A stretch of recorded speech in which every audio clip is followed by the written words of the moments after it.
Sa ginawa mga igsoon. Salamat nga matuluan na tayo. Dahil nakugihan na punta. Di na tayo magtinapulan.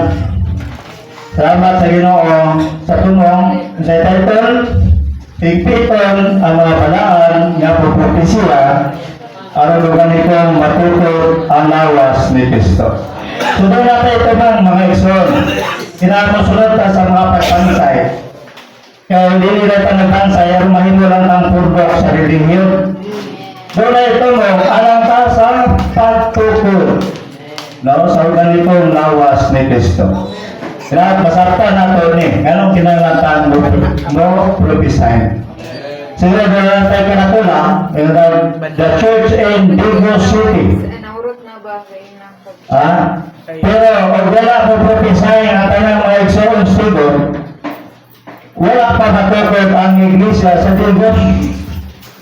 Wala po prophesy ang tanang para matukod ang lawas ni Kristo. Dahil kung na Ginoo, usa sa Apostol Pablo, naliwanan siya. Kaya kinahanglan higpito ng mga balaan nga mo propesya. Muna ang among gikahadukan. Nga na kung ba ang mga igsoon dili motivod. Mahadlok sila sa pagpropesya. Kung saan manato ng pagsibo-sibo ha? O dito lang mahimong mga igsoon. Kaya, di ba natigo mo? Bisa dili na mo sultian nga, nagpupisa pagkanawa na kay nagripot man o papangulong ang mga igsoon, no sirma.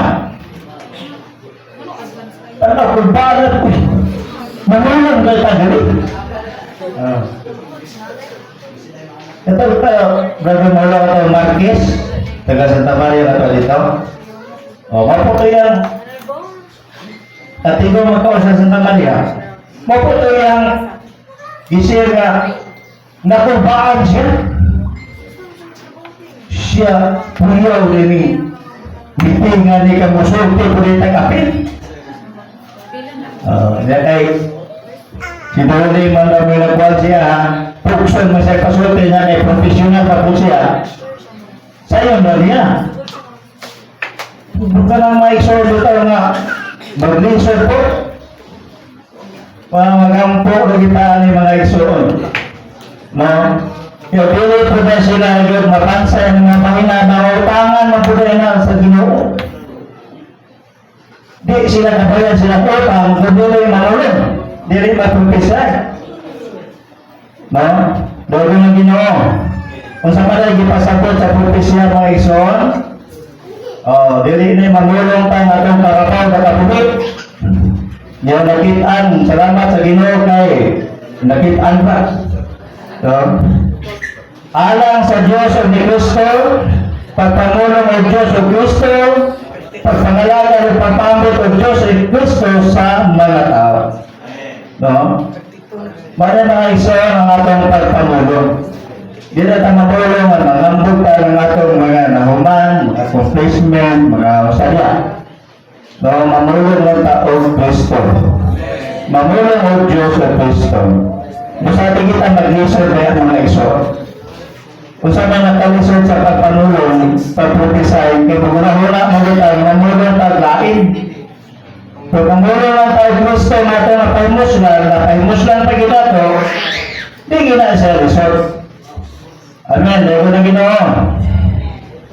Ang pagpupisa sa ganyan, namulong o pagtukod alang sa iglesia. Pagdasig alang sa mga magtutoo o paglipay alang sa kayuhan sa mga talaan. Dahil ko na Ginoo. Pagdasig alang sa mga magtutoo. Ano matatapang ta, no? Kaya kita mga magtutoo, maluya mo kita. Kailangan magpipisayan kita. Paging ang pinakanindot paminahan ng magpapisay ng bagtog yung magtotoo. Malipay kita. Bisan sa ginikanan ganyan, malipay ko ng ilang anak, makalito ng papa o mama. So, mausartan mga igsoon diya sa iglesia. So, ang prophesying, may kilala po ang gasa sa tanang gasa. Dahil ko na Ginoo. Kinalapan, di naman kailangan pangitaon pang nag-asa nga kinalapan. Kanarampag, propisay. Pila ka minuto? Pila ka minuto? Mana ang kinalabang gasa? Ha? Naunsa man po natin propisay doon magminsahe naman. Mga ginayang akong problema. Ha? Di na malibit ka yan. Ba? Bakit? Bumay ka naman. Open na, open. O, tiling-tiling na lang.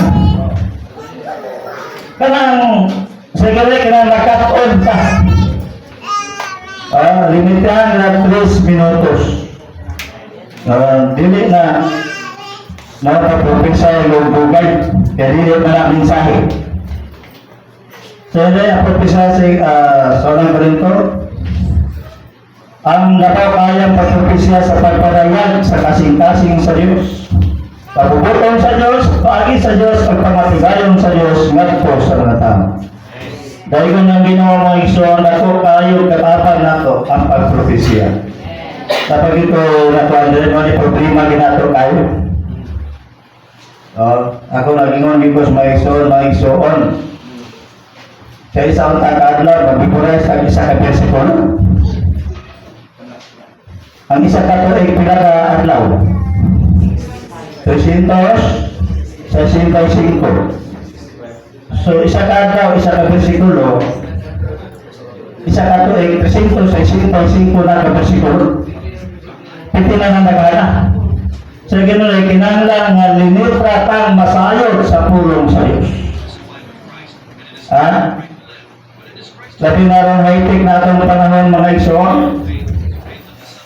Asa kayo na high-tech na to? No, kasi naarap ako ito panang high-tech sa panahon. Huwag kita magsusi sa pulong sa Diyos. Sabi mo nito, si Satanas. Linutra po si Satanas. Nagbasa po sa Biblia. Ang kuya lang malupig pang Satanas. Bahal sa bukat na yung buwan na lumit na. Kaya kasagara ito nakadungog na. Kada mensahe, dahil mo mensahe, makadungog na. Pero letra, wala na may iso. O sa'yo, magpaligtad pa. Ulat uno-uno o Genesis uno-uno. Sa sunod dan, mauna ang pulong. Mabasa na sa Genesis 1:1. Ano man, kulang pa sa limit pa. Kailangan din mga igsoon, ingon sa gibuhat ni Ginoong Hesus, ingon sa gibuhat ni Apostol Pablo, kailangan pa ipasayat sa lalong nagipasabot sa espirituanong makalugan sa pulong sa Diyos. Kikinahanglan gini mga igsoon. Labi na kita matago sa gamiton sa Diyos sa pagpanulong sa iyang tulong. No? Dahil sa pagyod, mahinayagan. Kinahanglan nga espirituhan tang mahayagan kung makagitag espirituhanong pananaon diya sa pulong sa Diyos. Kaya may litra. Napay pananaw. Ang kahayag, mamungao, kahayag. Di po di litra lang. Kinala mahinayagan kita mga igsoon. Bisag, yugay na lang bersikulo ha. Kung wakay kahayag. Batingala ka, irighayag ka ng bersikulo ha mo. Bisag, yugay na lang mo. Tagal mo din na isip ko, ano? Ipasapo. So, inana mga igsoon, makabatong kahayag. Dahil ko lang ginawa mga igsoon. Dapat kayo gitudlo doon ikaw lang po kung musinten. Gikinahanglan ni mga igsoon. Di ko nung tata nga musunod ini mga igsoon. Dili pwede nga sa iglesia dili ta nakapropisay. Tinuod gud na kung dili ka mo propisay, ini uli bukat yung imong pagbatik. Na wala ka mahablai, dili mo gaan ang imong pagbatik. Kulang ka, no? Murag wala problema gyud ka ini sa kinbulit. walang ginagawa pagpisa yung kita mga iso. Masabi ang magkataon, magbansay, magpatugbo. Dili ta magpatuyan. Ano lang, kinahanglan matudluan. Muna yun sa Apostol Pablo ng naay 5 ka ginasahan. Apostoles, propeta, evangelista, magtutudlo, pastor, alang sa paghingpit sa mga balaan. Walang magpatudlo ta, makabus unta ta sa Espiritu. Na alang paghingpit sa mga balaan, alang nato sa buhat sa pagpangalagad, ug alang sa pagtutok sa lawas ni Kristo.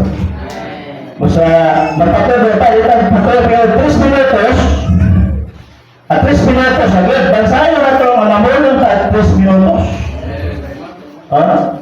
Huwag may ayaw na pagod at 3 minutos. Para nagsulti ko mga iksyon na buhian na nilang pulong diya. Buhian lang. Mga iksyon, salamat sa Ginoo. Ano?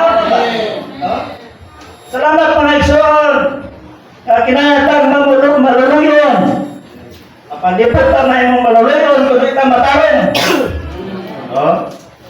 Kaya yun Ginoo, manumpo na. At least, matasay ka mga baraan. Kusog pagdating mo.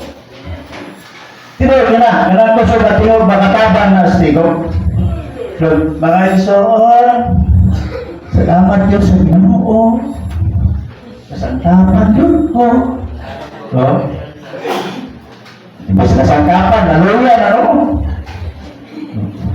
So, salamat sa Ginoo mga isoon. Karon, dahil pa no, dimensaya din. Yan mo pakisahin ng karos. So, dito lang ko ito, pinatuling sinusuhon, matabangan ta matagusan, basta kay bansahin na nato, maapapropisa yung dili mensahe. So, amen. Leonas.